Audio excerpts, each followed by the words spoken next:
और आप सबसे बहुत दूर जहाँ से आपकी गंगा और यमुना निकलती है वहाँ से पैगाम लेकर के आया हूँ।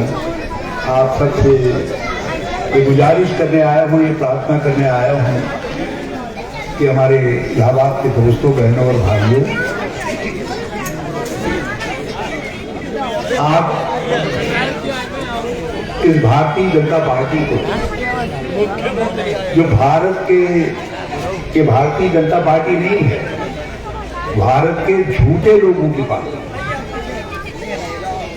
जिनका कोई नेता ऐसा नहीं है जिसकी झूठ बोलने में महारत नहीं हो, उसको उत्तर प्रदेश से भी भिजा दें।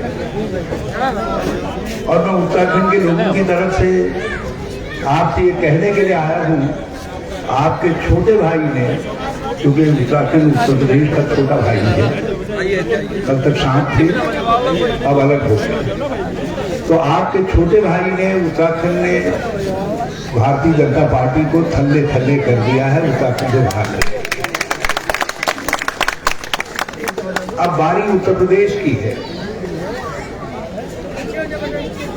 और आपसे हमारी इल्तिजा है कि यहां से दोनों को बाहर करिए, क्योंकि एक को बाहर करने से काम चलने वाला नहीं।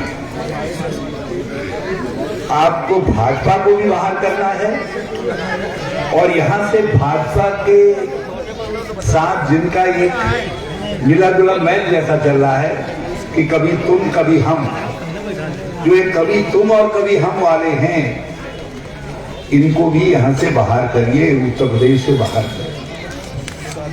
नाम इनका कुछ भी हो,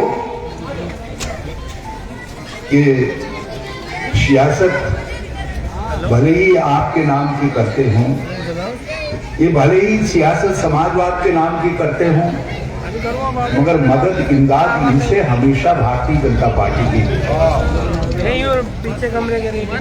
आप जरा सा गौर करिए, जब जब कांग्रेस कमजोर हुई है तब तब आप कमजोर हुए हैं, गरीब कमजोर, और अकेले कोई एक जाति धर्म का गरीब कमजोर नहीं हुआ, सभी जाति धर्मों के गरीब कमजोर हुए हैं, किसान कमजोर हुए हैं, मजदूर कमजोर हुए हैं, नौजवान कमजोर हुए हैं। मजबूत कौन हुए हैं?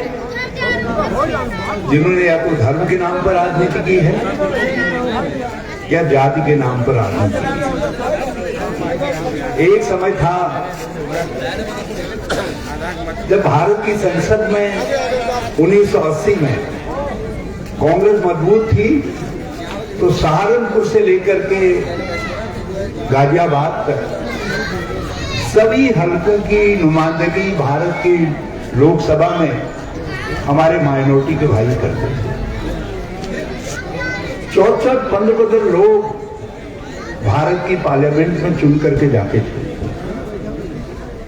ऐसा लगता था कि वास्तव में उत्तर प्रदेश का प्रतिनिधित्व हो रहा। उसमें जिसकी जितनी नुमाइंदगी होनी चाहिए थी वो दिखाई देती थी, हर जाति दिखाई देती थी, हर धर्म दिखाई देता था।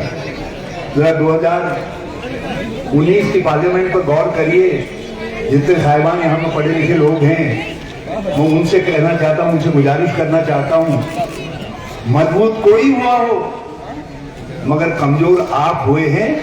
एक भी मेंबर पार्लियामेंट, लोकसभा का मेंबर हमारी माइनॉरिटी का भारत की लोकसभा में नहीं पहुंच पाया। जब जब कांग्रेस कमजोर हुई, माइनॉरिटी की नुमाइंदगी कमजोर हुई है। मैं गलत कह रहा हूं कि मुझे आप उत्तर प्रदेश में भी देख लीजिए, यहाँ की विधानसभा में, आप दिल्ली में भी देख लीजिए, आपके नाम से राजनीति करने वालों ने अपनी राजनीति चमकाई है, मगर आपके माली हालात में कोई अंतर पड़ा? गरीब के माली हालात में कुछ अंतर पड़ा? कहीं समाजवाद दिखाई दिया? हाँ, कुछ लोग जो समाजवाद का नाम लेने वाले थे वो अरबों खरबों पति हो गए, वो मालदार हो गए, उनके बड़े बड़े गाड़ियां हो गई, बड़े बड़े बंगले हो गए, बड़े बड़े उनके कारोबार चल निकले, लेकिन आम आदमी को, आम गरीब को कुछ भी नहीं मिला। भारतीय जनता पार्टी से तो उम्मीद ही नहीं की जा सकती। नहीं बोलेंगे वो तो खुल करके भारत के संविधान के खिलाफ काम करते हैं। भारत का संविधान कहता है सर्वधर्म समभाव। वो नहीं बताएंगे। भारत का संविधान कहता है वसुधैव कुटुंबकम, सारी धरती में सब भाई बहन हैं। वो कहता है कि सर्वधर्म समभाव, कानून के सामने सब लोग बराबर हैं। मगर भारतीय जनता पार्टी केवल एक आंख से देखती है, वो दूसरी आंख से देखना उनको गवारा नहीं। तो आज उत्तर प्रदेश के अंदर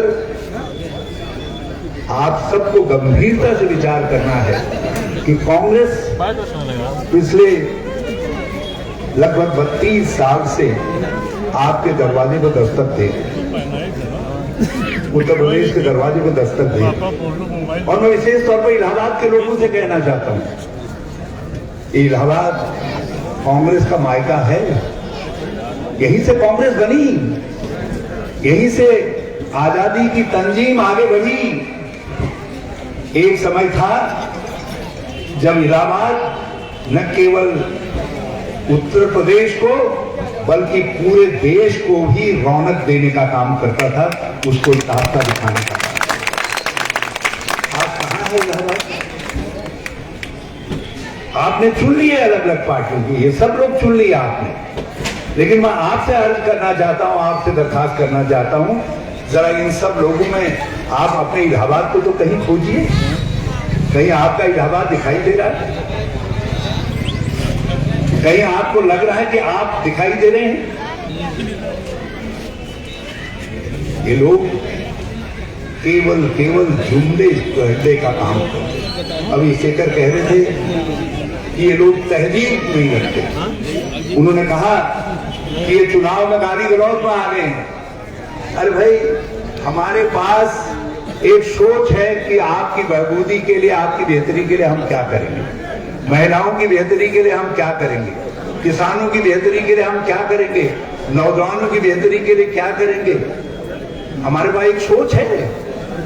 हम एक दस्तावेज लेकर के आपके पास आए हैं। तस्लीमुद्दीन साहब आपके पास केवल इसलिए नहीं आए हैं वो तस्लीमुद्दीन है, वो इसलिए आए हैं, वो एक कांग्रेस की सिपाही हैं जिनके पास गरीब के लिए एक सोच है कि उसकी बेहतरी कैसे की जाए, उसकी बेहतरी कैसे की जाए।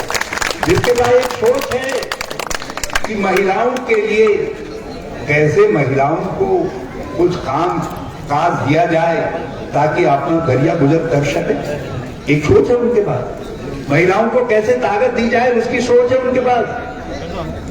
कि हजारों जो नौजवान हमारे सामने इतनी बड़ी संख्या में खड़े हैं, इन नौजवानों के हाथों को कैसे काम दिया जाए, इसकी सोच है उनके पास।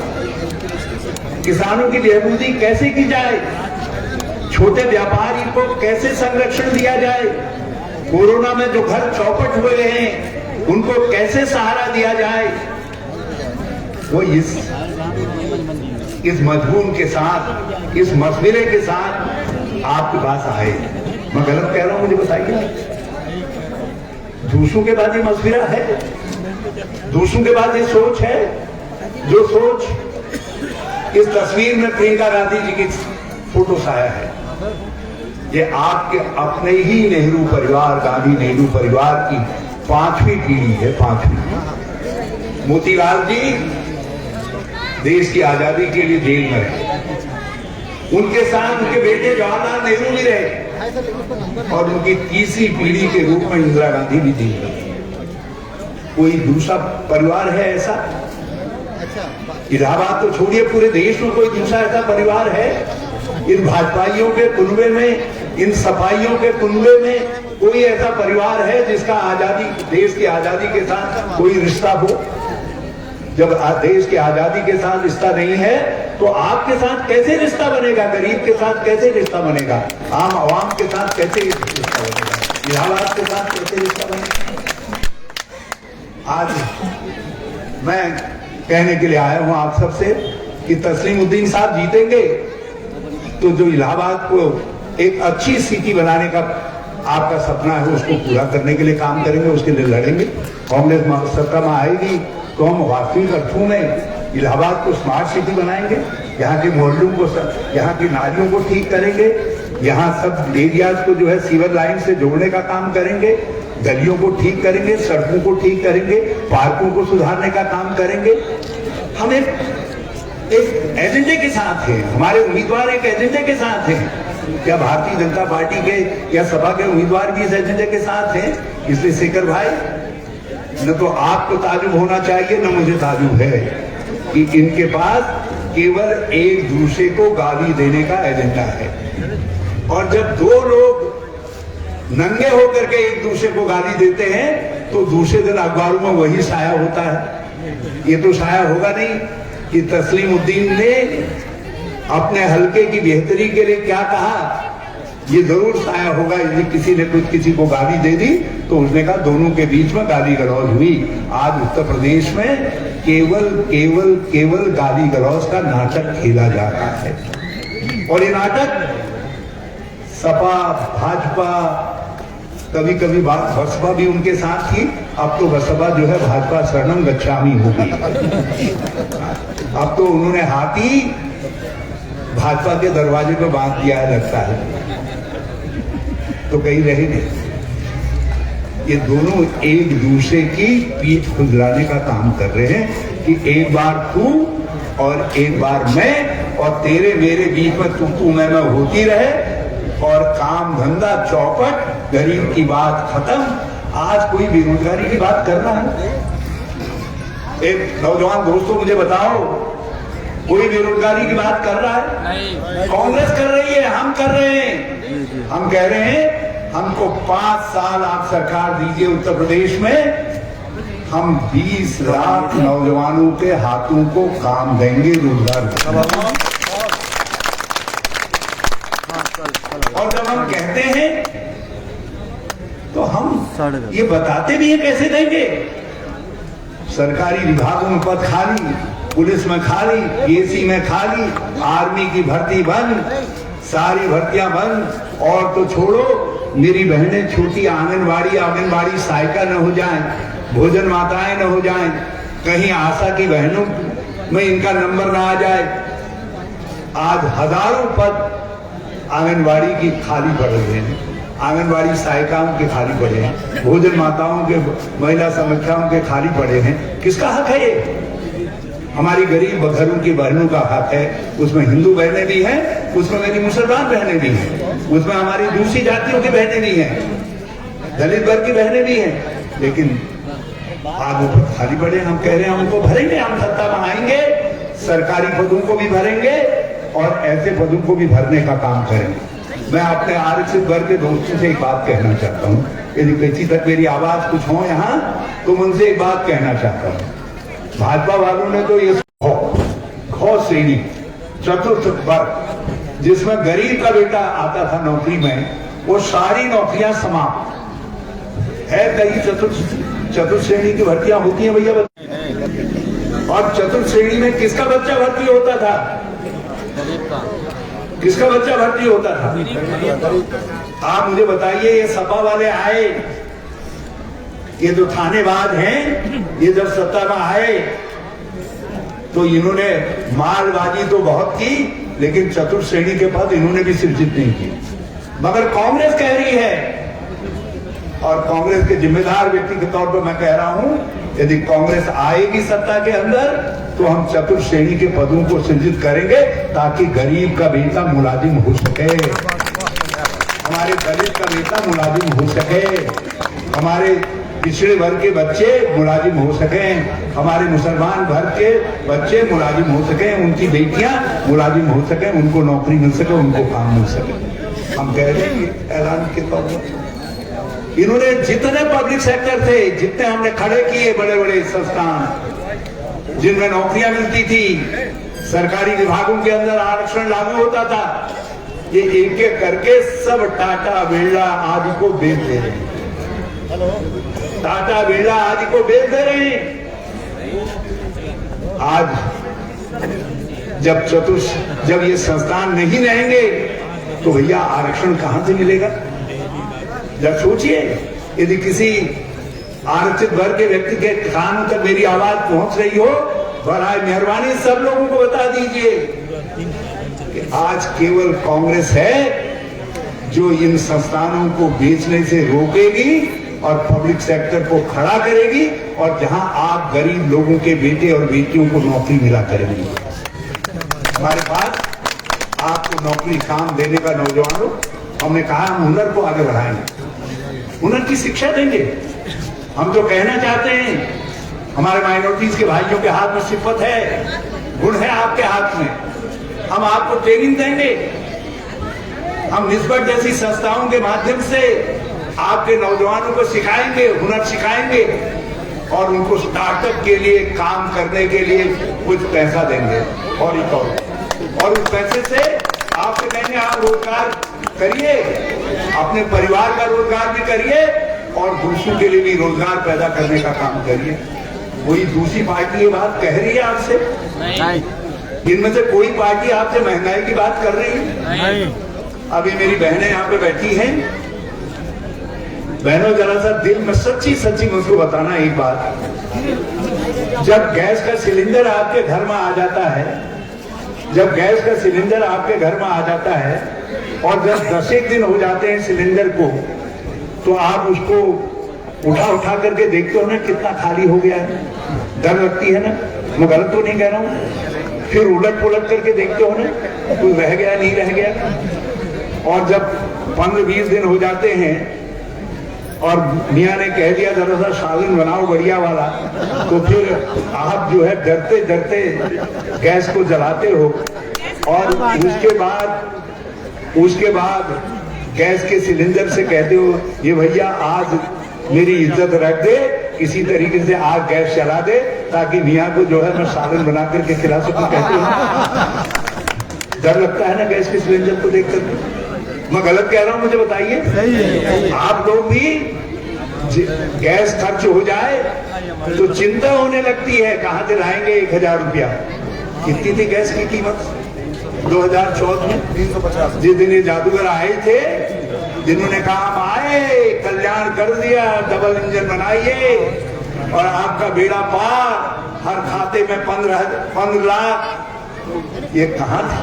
उस समय कितने में मिलता था गैस का सिलेंडर? 415 रुपए में। और आज कितने में मिल रहा है? 1000 रुपए में। बचपन में मेरी माँ को मेरी दादी कहती थी कि जरा हरीश के सर पर जरा तेल ज्यादा डाल, इसको छपछपा। बच्चे को कहते थे तेल ज्यादा रखोगे तो बेटा बुद्धिमान होगा।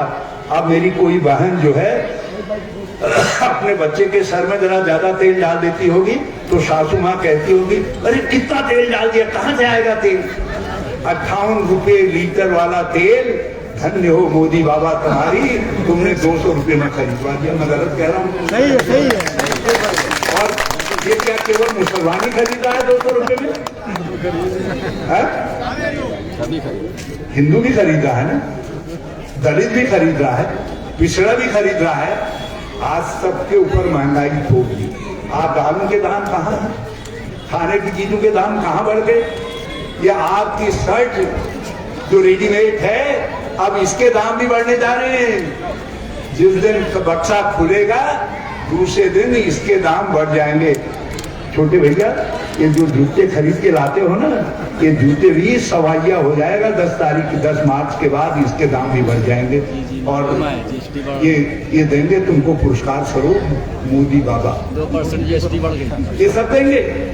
आज महंगाई, आप हम सब गरीब हो गए। कोरोना काल में आपकी हमारी सबकी आमदनी घटी है, सबकी आमदनी घटी है।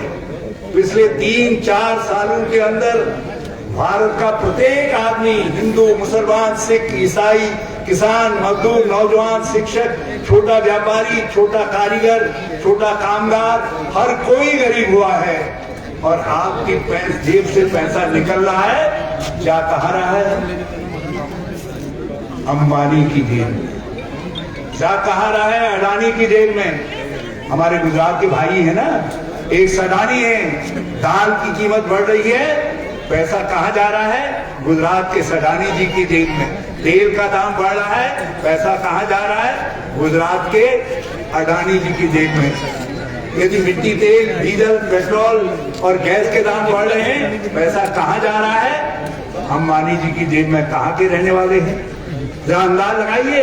आप हम सब गरीब हो रहे हैं, केवल कुछ परिवार देश के अंदर माला माल हो रहे हैं। ये है चमत्कार। इसीलिए मैंने कहा भारतीय जनता पार्टी ये भारतीय जनता पार्टी नहीं है, ये भारत के झूठे लोगों की पार्टी है। और इसकी शुरुआत एक बात तो दाद देनी पड़ेगी। इन्होंने 2014 में ही छाती ठोक करके आप सबको बता दिया, आए 15 लाख रुपए आपके खाते में। दुनिया में इससे कोई बड़ा झूठ है? खत्म हो रहा है। आए हुई किसी की आमदनी दुगनी? नहीं, 15 रुपए वो खत्म हो गई। नौजवानों को नौकरी मिली? कहा था 2 करोड़ नौकरियों की बारिश होगी झमाझम। नौकरी भी चली गई। हाँ, एक परिवार में एक भाई के 2 बच्चे थे, इससे दूसरे के 3 बच्चे थे।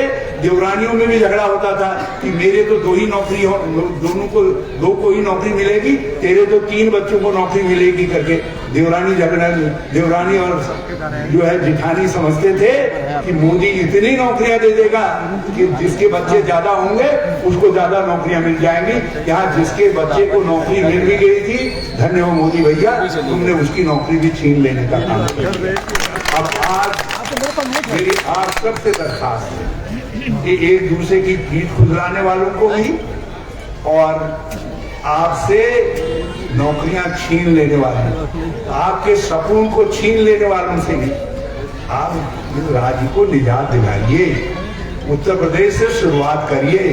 और मैं आपसे पूरे ईमान के साथ कह रहा हूं, यदि आपने उत्तर प्रदेश के मेरे भाइयों बहनों, यदि आपने उत्तर प्रदेश से हमको 200 से जिता दिया तो मोदी जी महंगाई को दूसरे दिन ही कम कर देंगे। कहेंगे अपने पूंजीपति मालिकों से कि भैया हमारी खिदमत करने में मेरी नौकरी चली जाएगी, और इससे अपनी नौकरी बचाने के लिए आपकी महंगाई को कम करने का काम करेंगे। कांग्रेस जिताओ, महंगाई से निजात पाओ। आज एक ही नारा है, वो सपा से घबराते नहीं। सपा यदि सत्ता में आएगी तो पार्लियामेंट के चुनाव में लोग फिर भाजपा की तरफ भाग जाएंगे। जानते हैं आप, ये तो उनका अपना मिला जुला खेल है। ये तो दोनों एक दूसरे के, मैंने कहा ना, पीठ सहलाने का काम करते हैं। यदि महंगाई से निजात पानी है, भाजपा के कुशासन से निजात पानी है, ये एक ही आंख देखने वालों से निजात पानी है, तो दोनों आंखों से सबको बराबर भाव से देखने वाली कांग्रेस को लाइए, कांग्रेस के उम्मीदवार को लाइए। भाई तसीमुद्दीन के विषय में जो कुछ मैंने सुना, ये एक बिल्कुल हर दिल अजीज इंसान है। इनसे तो बहुत कुछ सीखने की बात है।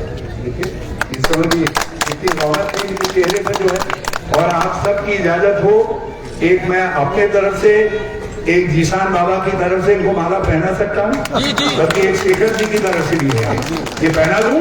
जी पहनाइए। यार आप ताली बजाने में जी पहनाइए।